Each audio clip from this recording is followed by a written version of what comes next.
Bonsoir à toutes et à tous et merci de rester fidèles au programme du soir. C'est une bienvenue d'un regard croisé, le 3e numéro de cette semaine. Encore 4 sujets à aborder avec nos invités. Nous parlerons d'abord du Rwanda et de la République démocratique du Congo. Kigali et Kinshasa s'accusent mutuellement de l'échec de la rencontre de Luanda. Deuxième sujet, nous parlerons du Ghana. La Cour suprême donne son feu vert à un projet de loi anti-LGBT. Notre 13e sujet nous amène en Guinée, un an après l'incendie à Conakry. L'opacité de l'enquête fait polémique. Puis nous terminerons bien évidemment par le Togo, les mendiants et vendeurs à la sauvette visés par l'opération Zéro Mendiant. Et pour en parler ce soir, 3 invités sur ce plateau. Avec moi, Gabin Adjaro, vous êtes juriste et directeur des cabinets Juris Consulting. Bonsoir Gabin et bienvenue. Bonsoir docteur, bonsoir téléspectatrices et téléspectateurs de New World TV. Merci pour l'invitation. Merci beaucoup à vous Gabin d'avoir répondu à notre invitation. C'est moi. Et à côté de vous, Gabin, Prosper Agbouklou, vous êtes journaliste et analyste politique. Bonsoir Prosper et bienvenue. Bonsoir docteur Guillaume, merci plutôt pour l'invitation et surtout un plaisir de débattre autour de l'actualité africaine. Merci beaucoup. À vous, Prosper, d'avoir répondu à notre invitation. Notre 3e invité ce soir, Dieudonné Sewono. Vous êtes journaliste et directeur général d'Elios Service. Bonsoir Dieudonné et bienvenue. Bonsoir Guillaume, bonsoir à tous. Encore un plaisir d'être là. Et merci à vous Dieudonné d'avoir répondu à notre invitation. C'est moi. Avec vous, nous allons aborder notre premier sujet. Nous prenons la direction de Luanda, en Angola, pour parler de l'échec de cette rencontre prévue dimanche entre la République démocratique du Congo et le Rwanda, les dirigeants de ces deux pays. Le président Paul Kagame devait rencontrer son homologue Félix Tshisekedi lors de ce sommet de Luanda, sauf que la rencontre a finalement été annulée pour cause la précédente étude ou bien le travail préliminaire qui devait être fait entre les ministres des Affaires étrangères s'est soldé par un échec entre les deux parties et finalement Paul Kagame n'a pas fait le déplacement. Nous en parlons avec nos invités. Je commence par vous, Gabin Adjaro. Oui, dans les normes, il y a une rencontre qui devait être faite le dimanche passé entre pratiquement les deux camps, la RDC et puis le Rwanda. Mais bizarrement, ça n'a pas eu lieu parce que bon, voilà, le Rwanda ne s'est pas rendu à cette rencontre-là. C'était plutôt Félix Tshisekedi qui s'y est rendu et le Rwanda a manifesté son absence en disant que bon, voilà, que il voulait réellement que le RDC Congo discute avec le M23 directement avant de passer un accord entre eux et puis la RDC et par après il faut savoir que bon, bien avant cette rencontre-là initiée en Angola, il y avait quand même une rencontre préparatoire entre les deux camps et il y avait cette volonté manifeste là d'aller à un accord et le Rwanda n'avait pas véritablement dit que bon, ils opposaient un non catégorique parce que la troisième partie à cette guerre là entre les deux pays n'était pas là, à savoir le M23 qui constitue quand même un piston du Rwanda selon ce que beaucoup de personnes disent. Oui, donc mais pour le Rwanda en fait la République démocratique du Congo avait accepté dans le processus de Nairobi dirigé par le Kenya de discuter d'une autre manière avec les rebelles. Et donc pour le Rwanda, le M23 faisant partie des groupes rebelles, selon le Rwanda, des rebelles congolais, il fallait aussi inclure le M23 dedans. Et c'est ce qu'ils ont voulu qu'on inclue dans cet accord, ce qui n'était pas du goût de Kinshasa. C'est là tout le problème aujourd'hui, parce qu'aujourd'hui, on ne sait pas réellement ce qui s'était dit à la rencontre préparatoire entre les deux parties. Parce que normalement, on devait avoir la quintessence de l'information de ce qui a véritablement fusé lors de cette rencontre préparatoire entre les deux parties aujourd'hui. La RDC dit que bon, le Rwanda avait accepté ces conditions pour la signature de cet accord-là. Et aujourd'hui, le Rwanda dit que bon, voilà, c'est eux, ils avaient le Rwanda dit plutôt que la RDC a accepté. La RDC dit non, il n'était pas d'accord. Voilà, donc c'est ce que je suis en train de dire. Pour la RDC, le Rwanda a accepté les conditions telles quelles pour aller à la signature d'un accord. Mais pour le Rwanda, il faut quand même discuter avec le M23 ce que pour le Rwanda, la RDC a accepté. Donc aujourd'hui, on ne sait pas qui dit la vérité ou qui est en train de mentir. Et les deux sont en train de s'accuser. C'est que, tu sais, il y a pas de volonté.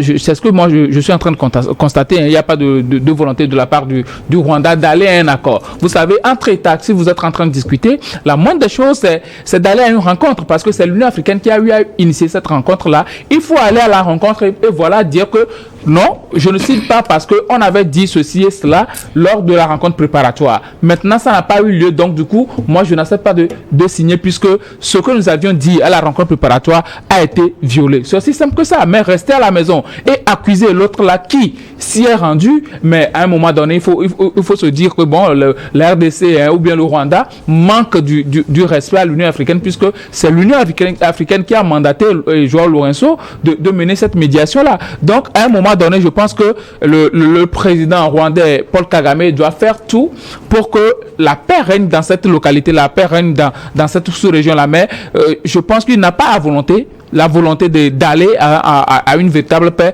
entre la RDC, le Rwanda et le M23. Parce que la question qui se pose aujourd'hui est de savoir si réellement... Parce que la RDC, selon le Rwanda, est en train de soutenir l'FDLR. Ce n'est pas en sourdine ce que le Rwanda est en train de faire pour aussi dire que bon, puisque la RDC est en train de soutenir le FDLR, mais ne reconnaît pas véritablement, moi aussi, je ne vais pas m'engager dans la résolution de ce conflit entre le M23 et la RDC parce que je ne veux pas qu'on me dise que c'est moi qui suis le soutien ou bien c'est moi qui suis en train d'attaquer directement la RDC. Donc moi, je suis juste un petit soutien. Le véritable protagoniste, c'est le M23. Donc, aller à cette rencontre-là, c'est de se dire que bon, j'accepte qu'on m'accuse. Alors, le Rwanda se dit, bon, je reste en arrière tant que la discussion avec le M23 et la RDC n'aura pas lieu. Moi aussi, je ne vais pas à cette rencontre-là pour signer un quelconque accord. Alors, Prosper Awouklou, finalement, la rencontre s'est soldée par un échec. Elle n'a finalement pas eu lieu. C'était prévu dimanche, mais déjà samedi, l'accord entre les ministres des Affaires étrangères s'est heurté à un refus catégorique des deux parties de trouver un point d'attente. Pour la République démocratique du Congo, il fallait carrément enlever le nouveau point que voulait inscrire le Rwanda, le point concernant la discussion avec le M23. Et pour le Rwanda, puisque la RDC avait accepté de discuter avec tous les autres rebelles, eh bien, il fallait inclure aussi le M23. Donc, vous savez, nous sommes dans un éternel jeu de ping-pong. Et il faut être sûr que la guerre qui se fait au Congo, qui se joue au Congo, n'est pas au profit des Congolais. Les ficelles sont tirées de part et d'autre et chacun reçoit de la part de son mentor des instructions pour pouvoir... freiner les accords. Vous savez. Alors, qui tire quelle ficelle ou... Non, pour moi, ce sont les Occidentaux sont toujours dans cette affaire. Oui, parce que comment est-ce que quand on veut aller à une négociation, il y a des règles qui sont établies. Il y a des comme on appelle des actes sur lesquels on se base pour pouvoir aller négocier. C'est-à-dire que la racine du problème est connue des deux parties, des deux parties ou bien des parties en conflit.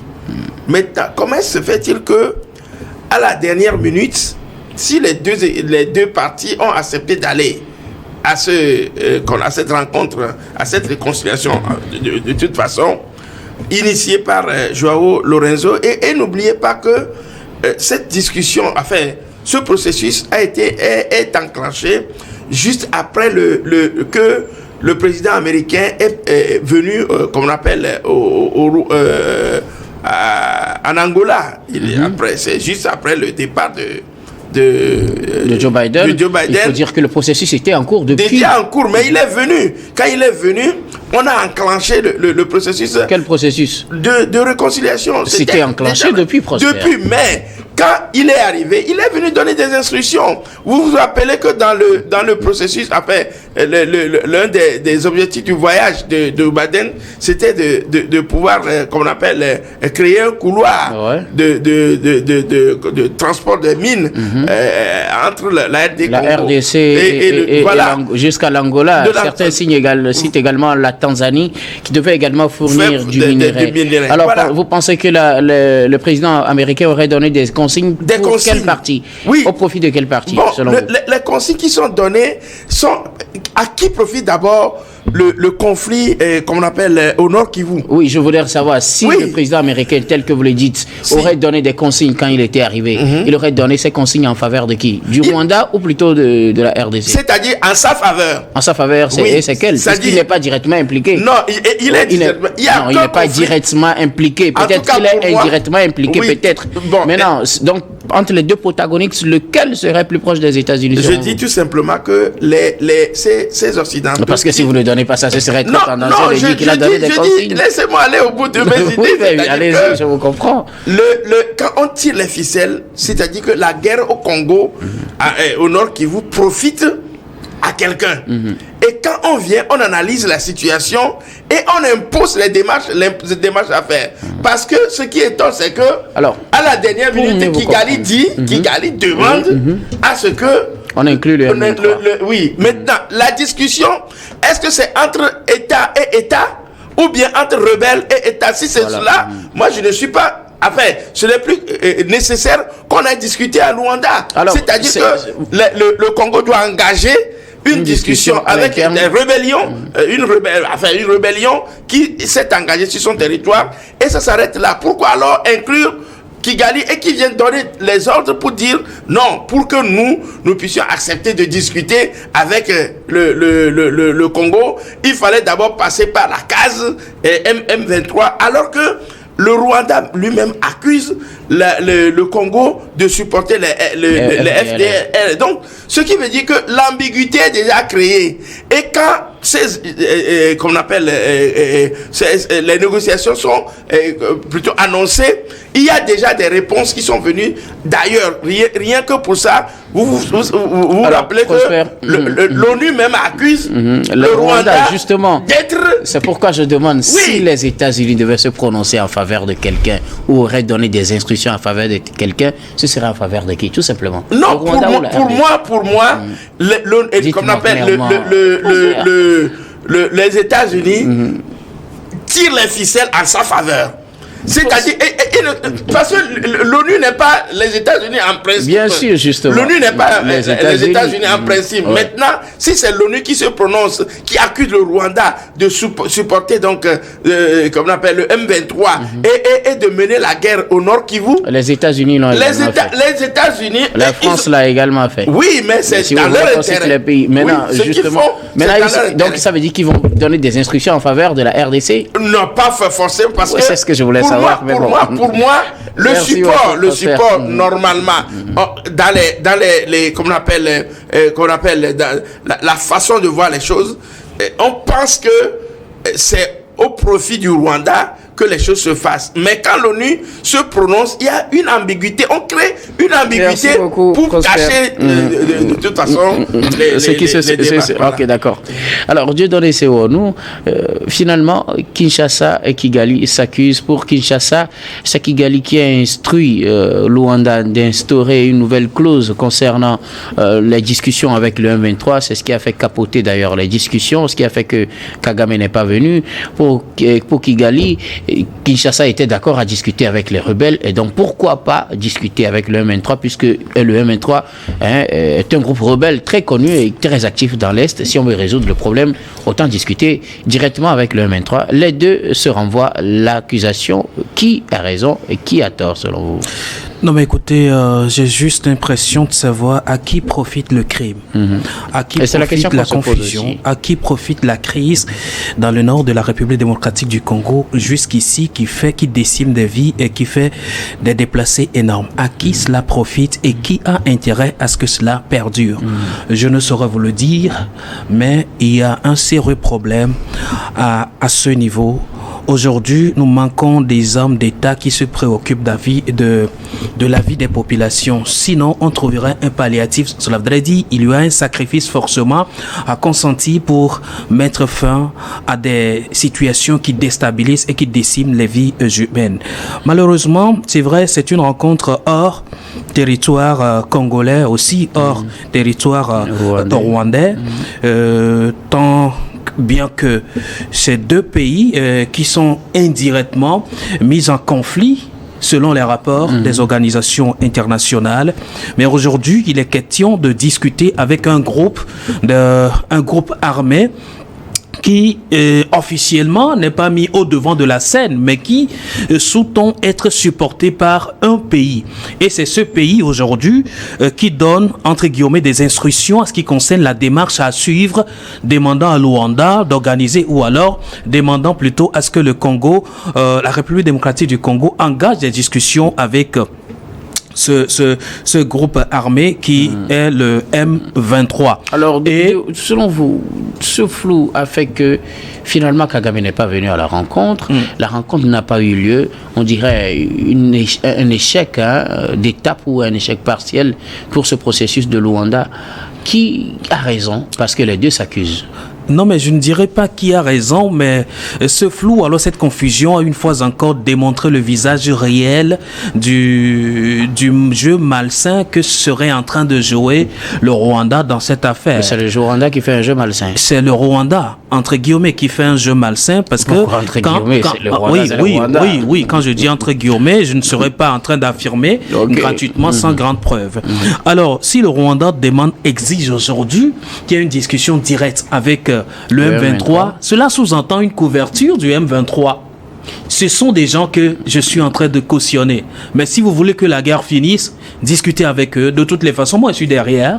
Si vous n'arrivez pas à discuter comme ça, avec on eux... leur a dit, bon, comme c'est moi qui les cautionne, discutez avec moi, je vais les calmer. C'est pas ce que le Rwanda a fait. Non, mais si le Rwanda dit qu'il faut discuter avec le M23, ça voudrait dire accepter venir à cette table sans M23, cela suppose qu'on donne raison au rapport des institutions internationales sur le fait que le Rwanda est en train de supporter. Bien évidemment. Mais... malgré qu'il a boycotté cette rencontre, cela a encore donné une autre image de la situation. Cela voudrait dire... L'image que vous avez, c'est l'image que je viens comment dirais-je, de dévoiler, cela voudrait dire, en réalité, je connais bien le problème. Voilà, je vous donne l'astuce. Si vous ne voulez pas, saisissez ou alors ne saisissez pas. Mais autant vous ne saisissez pas, la crise va perdurer. Cela voudrait dire, le Rwanda a en quelque sorte l'issue ou alors ce qu'il faut pour mettre fin à la crise. Alors, il appartient aussi à la République démocratique du Congo de jouer le jeu. C'est en cela je parle d'un sacrifice au nom des vies qui sont en train d'être décimées dans cette partie de la région. Si malheureusement, si quelqu'un doit garder raison pour lui, ou chacun doit garder raison pour lui, chacun à son niveau, nous risquons d'aller au-delà de l'attente des populations et malheureusement, la crise va continuer toujours par décimer et l'intérêt de ceux-là qui sont dans l'ombre va continuer par produire. Malheureusement, il faut aller au-delà de toutes sortes de considérations pour consentir à aller à un contrat qui ne dira pas son nom juste pour sauver les vies. Alors, qu'est-ce qu'on aurait dû faire à Luanda? Que Kinshasa signe cet accord acceptant de discuter avec le M23 ou plutôt que Kigali accepte qu'on enlève la clause concernant le M23? Quelle aurait été la bonne façon pour mettre fin à la crise? C'est en cela que je parle de sacrifice Rwanda ou alors la RDC aurait dû...